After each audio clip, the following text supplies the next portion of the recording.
Bueno, continuando con nuestra clase acerca de lo que son las acciones y las pretensiones, como les dije anteriormente, con respecto a las acciones, que es que el demandante tiene que llevar esa pretensión a quién, al juez, ¿cierto? O al magistrado. Entonces, la pretensión siempre va a ser lo que yo pido, ¿dónde? En la demanda. La pretensión va a ser lo que yo pido, ¿dónde? En materia penal, en la denuncia, en la querella. ¿Estamos claros? Bueno, entonces la pretensión es lo que se quiere que el juez conceda, ¿dónde? En la sentencia. Por eso se llama lo que yo pido. Es la solicitud de sometimiento del interés jurídico del demandado frente al interés jurídico del demandante. ¿Quién solicita al juez para que se condene? Obviamente va a ser el demandante. Lo que el demandante solicita al juez para que se le reconozca ante cualquier conflicto. Entonces, fíjense ustedes, así como en el derecho de acción hay un demandante y hay o un sujeto activo y un sujeto pasivo, de igual forma lo hay dentro de la pretensión. El sujeto pasivo, el demandado, y el sujeto activo, el demandante, o a contrario sensus, el sujeto activo, demandante, y el sujeto pasivo, demandado. Para nosotros hablar acerca de las pretensiones, por favor, doctor, me hace el favor y me le coloca ahí acerca de la clasificación que estoy enunciando con respecto a las diferentes clases de pretensiones que son divididas en la doctrina y por nuestro legislador. Tenemos primero las pretensiones de carácter declarativa. ¿En qué consiste esa pretensión declarativa? Consiste, o que es aquella que tiene por objeto que el juez declare, primero que declare, segundo, o que niegue, o que reconozca la existencia o exigencia de un derecho, o la certeza de un derecho. Ahí siempre va a partir de la base de la certeza de la existencia de ese derecho. Ejemplo, cuando yo le digo al juez que reconozca acerca de que yo soy la dueña de un predio, verbigracia, yo estoy aquí en este predio, que me lo dejó el señor fulano de tal, el señor XX o el señor Alexander, me acaba de dejar, me dejó hace 10 años en arriendo este local. Yo tengo el uso, el goce y el usufructo de este predio.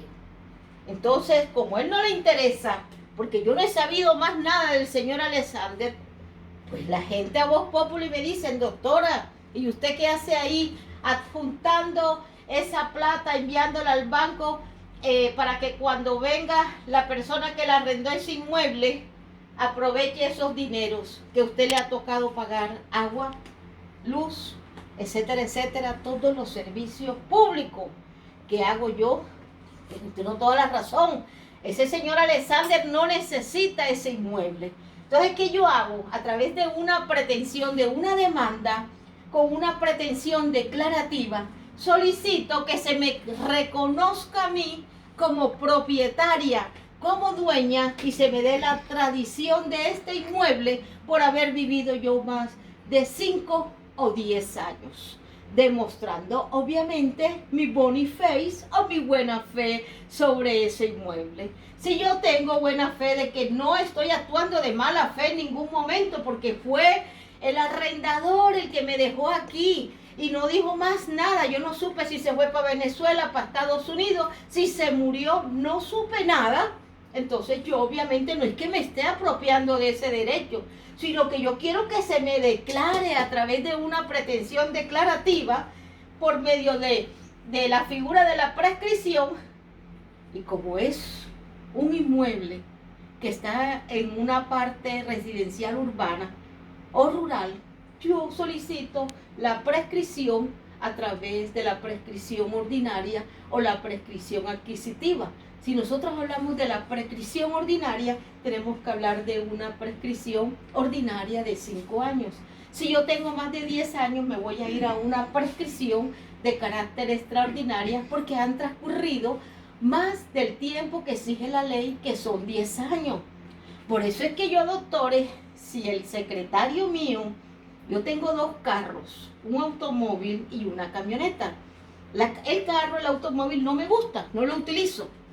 Y viene él y yo le digo, bueno, para facilitarte tu medio de transporte, yo te voy a facilitar todos los días este automóvil. Él coge el bólido, lo lava, hace sus mandados, los sábados y domingos no me lo trae porque yo no tengo espacio en mi residencia para tener en el garaje 2 vehículos. Entonces él se lo lleva para su casa. Han transcurrido 3 años y dice el secretario, le empieza a sondear esa Mary Face en su cabeza y dice, la doctora no necesita ese bólido. Yo voy a solicitar a través de una demanda, de una pretensión declarativa, que se me declare por ese mueble, porque obviamente estamos hablando de un bólido que es denominado automóvil o un carro, un medio de transporte montado sobre una unidad llamado rueda, ¿cierto? Entonces él viene con esos 3 años, como es un mueble, él solicita a través de una pretensión declarativa que el juez declare que él es el dueño de ese vehículo, y fácilmente el juez, por esta pretensión y dado que está demostrado la buena fe, porque él va a decir, yo soy el que lo lavo, yo soy el que le echo la gasolina, yo soy el que ando en él, la doctora tiene otra camioneta, no la necesita, y se aprovecha de eso. Por eso, mis queridos estudiantes, cuando ustedes vayan a arrendar, así sea a su hermano, a su cuñado, a su esposo, hágalo mediante de un contrato, así sea por la suma módica o irrisoria de 1,000 pesos, pero que quede constancia en un contrato, porque de no hacerlo, ustedes saben que existe la figura de la prescripción, tanto para los muebles como para los inmuebles, que no solamente es para los inmuebles, sino también para los muebles, y entonces a través de esta figura, de esta demanda, de una pretensión declarativa, obtenemos ese beneficio de tener no solamente el uso, el goce, sino que tenemos la tradición de ese mueble o de ese inmueble. La segunda pretensión constitutiva. Yo estoy cansada, como les he dicho a ustedes, de que el esposo mío tenga un amante o la quería que también se llama Patricia. Y yo quiero quitarme ese problema, porque cada vez que él me llama Patri, no me dice amor, no me dice mami, no me dice mijita, no me dice nada de esas arandelas, sino que me llama Patricia siempre. Entonces, cada vez que él me llama, yo siento que él está llamando al amante. No, yo este problema me lo tengo que quitar. Yo voy y acudo a la jurisdicción de familia y a través de una pretensión constitutiva, yo solicito mi cambio de nomen. Ese nombre me lo tengo que quitar yo. Y entonces ya yo no me voy a llamar Patricia, sino me voy a llamar Ana. A través de esta pretensión constitutiva me extingue un derecho. Como decir ustedes, ya yo no me llamo Patricia y me quita ese problema que cada vez que mi esposo me llame ya no me va a llamar Patricia, sino que me va a llamar Ana o Anita.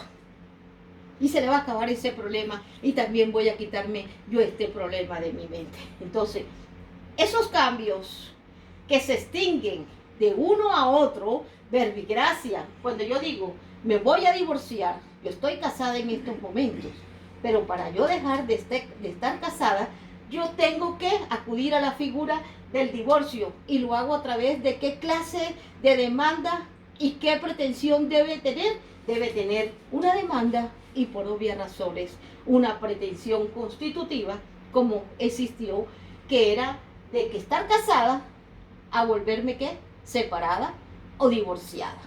Lo mismo cuando la persona se muere, también por desaparecimiento, tiene más de 2 años, y yo quiero reclamar esos derechos porque él se desapareció más de 2 años y quiero la muerte presunta. Lo hago a través de ¿qué? De una solicitud ante el juez de familia por una pretensión constitutiva donde me va a extinguir un derecho. ¿Estamos claros hasta ahí? Bueno, luego viene la pretensión de condena. Pero antes voy a darles bien claro para que no haya dubitación alguna acerca de la pretensión declarativa. Yo la dije, ¿verdad? Lo que era la pretensión declarativa, que es la que tiene la primera declaración. De pronto les dije el ejemplo, pero hay que tener esa definición muy clara, que la pretensión declarativa es esa pretensión que tenemos ante el juez para que nos declare, nos niegue, nos reconozca la existencia o la certeza de un derecho. Verbigracia cuando hacemos un proceso reivindicatorio o un proceso de prescripción. Entonces, que le pedimos al juez que se prescriba un predio a nombre de nosotros, ¿cierto? Ahí lo que se busca más que todo es el reconocimiento de un derecho, porque yo tengo el uso, pero ¿de qué me sirve tener el uso si yo no tengo la tradición? Si no aparece en la oficina de instrumentos públicos que yo soy la dueña y la propietaria legal de ese inmueble, o en la oficina del tránsito donde aparece también que yo soy la dueña de ese automóvil. A contrario sensus de la pretensión constitutiva, que también es una, se puede decir que es una pretensión declarativa, pero a diferencia de la anterior, de la declarativa, esta crea una situación distinta a la que existía, como es de estar casada a pasar a ser divorciada. Esa siempre va a modificar una situación de carácter jurídico. Luego viene la tercera, que es ¿cuál? La pretensión que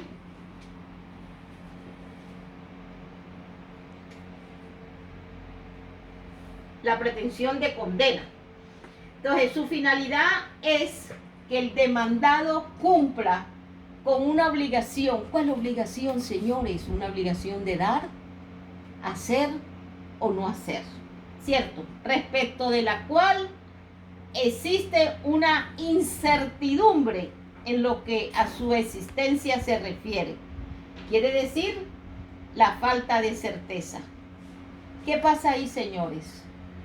El juez solicita, el demandante solicita al juez que se ordena al demandado que éste cumpla con la obligación.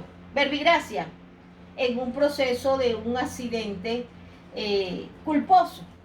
Yo vengo y me estrello, causo unas lesiones y el juez declara de que yo tengo que pagar una indemnización por esos 8 días que estuve incapacitado. A través, el juez viene y me condena a mí, bueno, usted tiene que pagar esos 8 días. O si hicimos una conciliación, también tengo que hacerlo exigente. ¿A través de qué? De esa pretensión de condena. Y en estos casos se dan siempre en los procesos de responsabilidad contractual. Cuando hacemos una conciliación en justicia y en equidad, cuando yo daño por lo menos algo, yo digo, no me vayas a demandar, sino más bien yo me someto a la justicia a pagarte esos días de incapacidad o a pagarte ese daño que te causé. La pretensión ejecutiva, que es la cuarta pretensión, su finalidad es que el demandado cumpla con una obligación de dar, hacer o no hacer, pero partiendo siempre de que tal obligación existe y que es cierta y que hay una certeza. Es que a diferencia de la anterior pretensión, es que en esta hay siempre la certeza. Bueno, a veces no hay necesidad que el juez la declare responsable, sino que se ordena directamente para que a través de un fallo judicial se declare que surgió esa declaración de voluntad de los asociados o de las partes, como es el caso cuando yo concilio. No nos vamos a una sentencia porque a mí no me conviene un proceso que es tedioso y que es largo por demás y además me va a quedar un antecedente.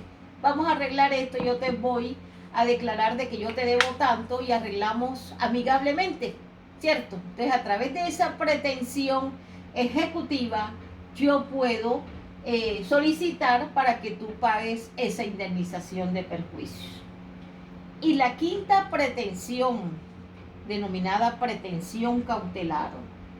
Estas son las que su finalidad es que en la sentencia la decisión del juez no se torne ilusoria y se pueda materializar. ¿Para qué están instituidas estas medidas cautelares? Estas son las medidas preventivas cuando nosotros hacemos una demanda a fin de que la persona no saque de, ¿cómo que se llama? De la urbe, por decir algo, ese bien, que yo se lo traspase a mi hijo a fin de que no me demanden. Ya, esa es una medida ejecutiva, pero, perdón, una medida cautelar. Yo lo que trato es a través de las medidas cautelares reales que recaen sobre los bienes, y también puedo hacer una medida cautelar de carácter personal, que son las que recaen sobre las personas. Obviamente que si nosotros firmamos un título quirografario denominado letra de cambio, cheque, pagaré, obviamente estos títulos son los que recaen sobre las medidas que son de carácter personal. ¿Hasta ahí estamos claros, doctores? Listo. Para continuar con el tema del derecho de acción y el derecho de pretensión, vamos a hacer un parangón entre lo que es la diferencia entre el derecho de acción y el derecho de pretensión. De este lado el derecho de acción, obviamente, como primero, y de este lado el derecho de pretensión. Tenemos que decir que dentro de las primeras diferencias, la primera diferencia que se hace entre el derecho de acción es que esta es una sola, que no admite clasificación. A contrario sensus, entre el derecho pretensión, esta sí tiene clasificación, como la que acabamos de mencionar primeramente. Primeramente, las diferentes declaraciones que existen. ¿Cuáles son? Las declarativas, las constitutivas, las ejecutivas y las medidas cautelares, entre otras. La segunda diferencia es que en el derecho de acción es abstracto y general, y en el derecho de pretensión es concreta y es específica.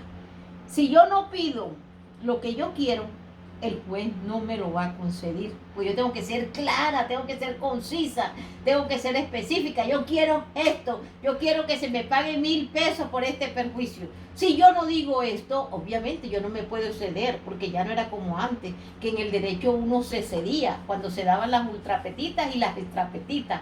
Hoy en día no, porque existe una figura del juramento estimatorio. Si yo no pido lo que es, estoy llamada a que esa declaración no me prospere, y por demás a mí es la que me van a perjudicar. Oiga, usted está pidiendo más. Si yo tengo que pedir algo, yo me gasté 500,000 pesos en medicamentos, yo tengo que demostrarlo a través de una receta y de una factura donde compré ese medicamento, y realmente que ese valor concuerde. Si la empresa, como es una droguería o una farmacia, la está vendiendo exorbitantemente, el problema es de la empresa que se la vendió y usted por su estado de necesidad la compró, ya esa es otra cosa. Pero usted tiene que demostrar. Si yo demuestro que por lo menos se me ocasionaron unos perjuicios, que yo trabajo, que yo devengo tal, y que yo soy diabética, y que yo me tengo que comer a las 10 de la mañana, me tengo que tomar después del desayuno, me tengo que tomar un juguito de naranja, porque si no me descompenso. Entonces ya yo estoy exigiendo que en el desayuno tiene que ser un hígado asado con un platanito asado, y después a las medias mañanas con una torreja de fruta, de naranja, de mango, de cualquier cosa. y al almuerzo a las 12 en punto, y tengo que tener toda la calma y que también de mí dependen otras personas. Yo tengo que demostrar todo eso, que yo me gastaba con el taxi, yo tengo que tener la declaración juramentada de ese taxista, donde manifieste si yo llevaba todos los días a la doctora para hacerse las terapias, etcétera, etcétera, entre otras. La tercera diferencia es que en el derecho de acción el sujeto pasivo es el Estado, ¿ya? O sea, por conocimiento del juez, por cuenta del juez. En cambio, el sujeto pasivo en el derecho pretensión es el demandado. La cuarta diferencia que existe entre el derecho de acción y el derecho pretensión es que en el derecho de acción se satisface tanto en una sentencia favorable como en una sentencia desfavorable. Quiere decir que en el derecho de acción uno busca si se da bien y si no también, como decimos por ahí. En cambio, en el derecho pretensión, esta se satisface solo cuando la sentencia es de carácter favorable. En el derecho de acción, todos exclusivamente, todos los ciudadanos tenemos derecho a ese derecho de acción, a demandar, a poner una queja.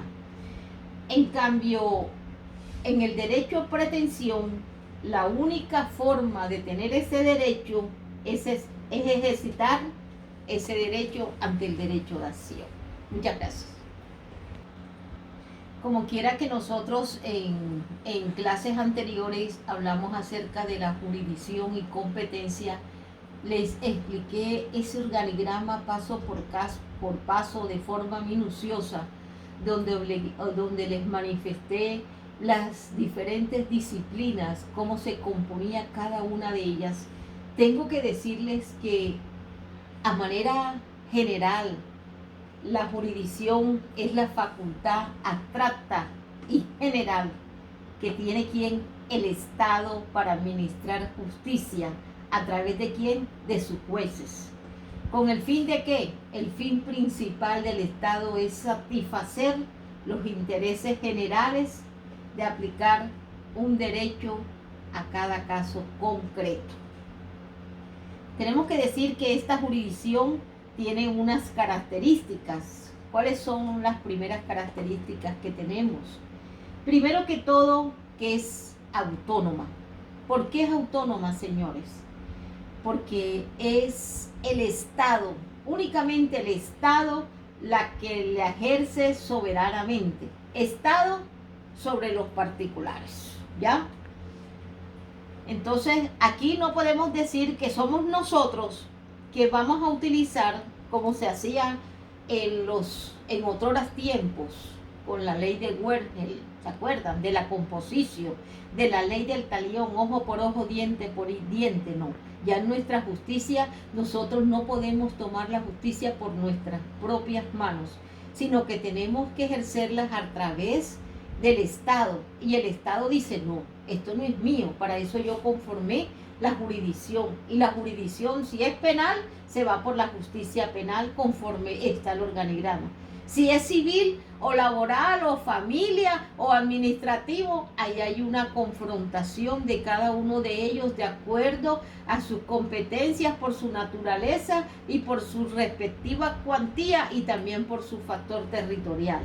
Porque a pesar de que los hechos sucedieron en Barranquilla, pero yo vivo aquí en Valledupar, no quiere decir que yo tenga que incoar esa demanda aquí en Valledupar, porque jurídicamente la jurisdicción a quien le corresponde es la jurisdicción de Barranquilla, porque los fácticos sucedieron fue allá en la ciudad de Barranquilla. Entonces, por jurisdicción le corresponde, jurisdicción territorial, por este factor le corresponde allá, pese que yo vivo, mi domicilio es aquí en Valledupar, ¿ya?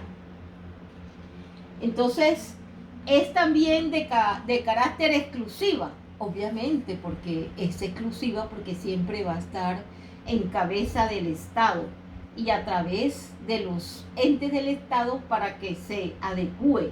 El Estado siempre es el que la va a aplicar y el que la va a administrar. Es general, Sí, es general, porque produce efecto erga omnes. Acuérdense de ese principio, erga omnes, para todo el mundo, para todo el territorio nacional. Las leyes no son para un solo, no es para Valledupar y Barranquilla es otra ley, no.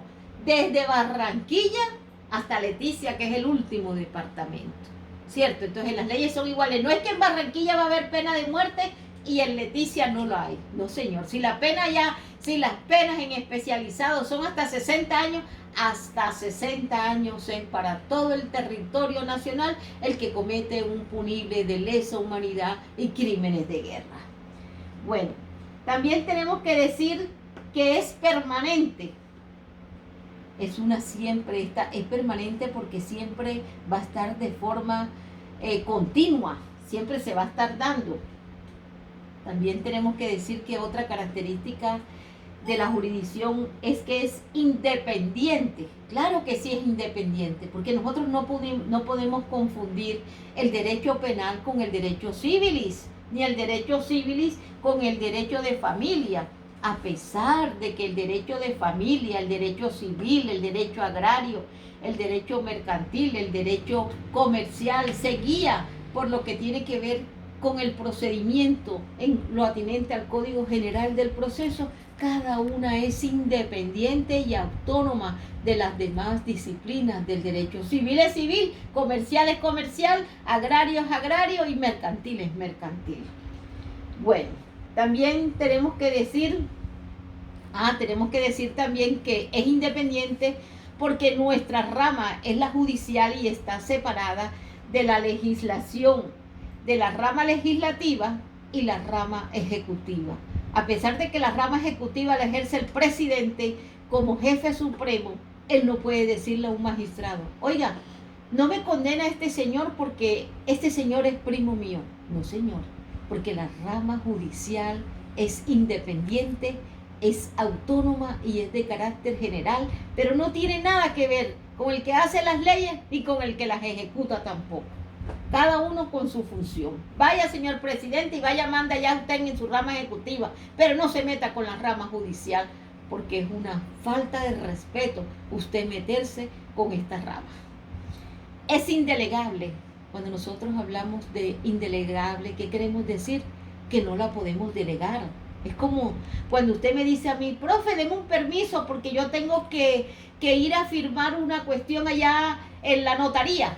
Eso es un acto indelegable. Usted no puede decirle a su mamá, ni a su hermano, ni a su novia: ve y firma por mí, porque es un acto de carácter personal.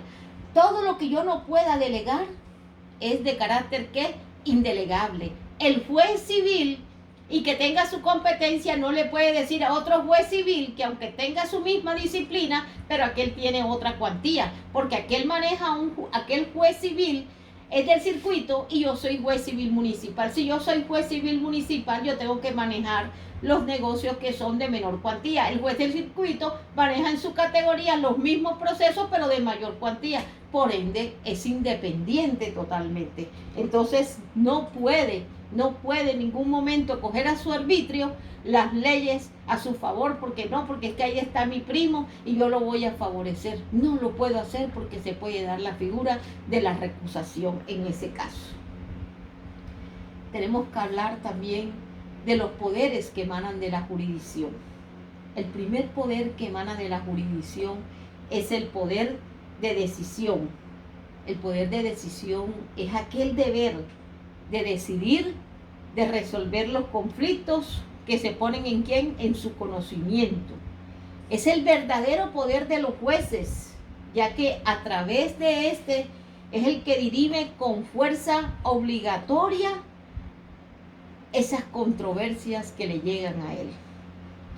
Los jueces dirimen con fuerza obligatoria las controversias, porque ellos son los que solicitan o niegan las declaraciones y determinan quiénes son los autores de un hecho punible. Ellos son los que dicen: ah, no, yo no voy a pagar. Ah, no, no vas a pagar. Bueno, te voy a demostrar que tú sí vas a pagar. ¿Qué hace el señor juez? Vamos a embargarle con una medida cautelar, que nosotros hablamos en la pretensión cautelar. Usted firmó una letra, es un título quirografario. Usted con esa letra está dando la autorización para que lo embargue. Ah, si no lo embargan a usted porque no tiene plata, pero la letra tiene un señor codeudor, vamos a embargar al codeudor en solidaridad. Y entonces a usted le va a dar pena de que el señor le hizo el favor y entonces lo están embargando a él. Te vas a acarrear problemas con ese amigo. Por eso es que es mejor uno no ser codeudor, porque el codeudor es siempre pagador. Entonces no, yo no me meto en eso. Nosotros somos amigos y no nos vamos a dañar nuestra amistad por eso, ¿cierto? Entonces de ahí viene mire la coacción, esa fuerza. Es el único que nos puede ejercer esa fuerza, es el juez con su poderío, porque es el que puede embargar mis bienes. Esa casa me la embarga, mi sueldo me lo embarga. ¿Quién se lo embarga? A través del demandante. Pero usted en calidad de demandado, porque usted fue el que firmó esa letra, a usted es que se le va a obligar. ¿A través de qué? De la fuerza o de la coacción. No es que el juez te vaya a maltratar, ni con palabras, ni con hechos, porque no te va a dar un puño, no lo puede hacer. Pero te coge lo más preciado de uno, porque no hay peor cosa que le toque en el patrimonio a uno.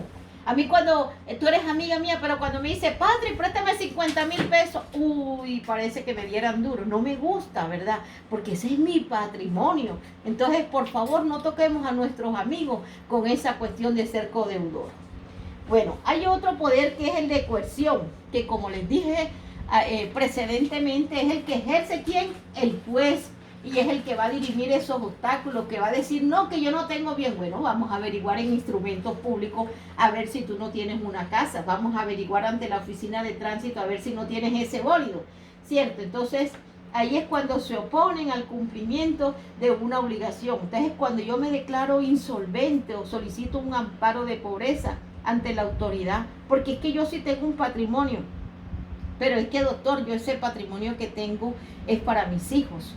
Mis hijos susciten de lo que yo gano, pero yo soy madre cabeza de hogar. Yo no tengo marido que me va a dar para yo poder pagar esa obligación. Lo que yo gano no me alcanza. Existe también otro poder denominado poder de documentación. El juez siempre es el que va a decretar esa práctica de pruebas de oficio y es el que hace constar a través de un escrito todas las actuaciones. Pervigracia, si yo lo llevo a usted para que usted declare que yo estoy insolvente económico, entonces obviamente eso lo va a hacer es el juez. Ya no era como antes que el juez decretaba de oficio y decía, ¿verdad que hace falta esta prueba? No, ahora todas las cosas son a ruego. Si yo no le solicito al juez, si yo no le pido, si yo no le suplico al juez, no le depreco, obviamente él no me va a conceder esta prueba. Entonces yo soy la que tengo que estar pendiente de solicitar esa, de solicitar siempre esa prueba. A contrario census, el juez no me la va a conceder. Como tarea les voy a pedir este ejercicio, que se hagan una demanda ejerciendo el derecho de acción y el derecho a pretensión. Verbigracia puede ser una demanda ejecutiva de singular de mínima cuantía, lo mismo que se hace en una demanda de mínima cuantía, se hace en una de mayor cuantía. Solamente es la cuantía la que excesiona ahí las demandas para a qué juez le va a corresponder. Así que les dejo de tarea para que ustedes aprendan cuándo se ejerce el derecho de acción y cuándo se debe el derecho de pretensión, y que esta demanda culmine con una sentencia para ver si realmente se ejerció ese derecho denominado justicia. Muchas gracias.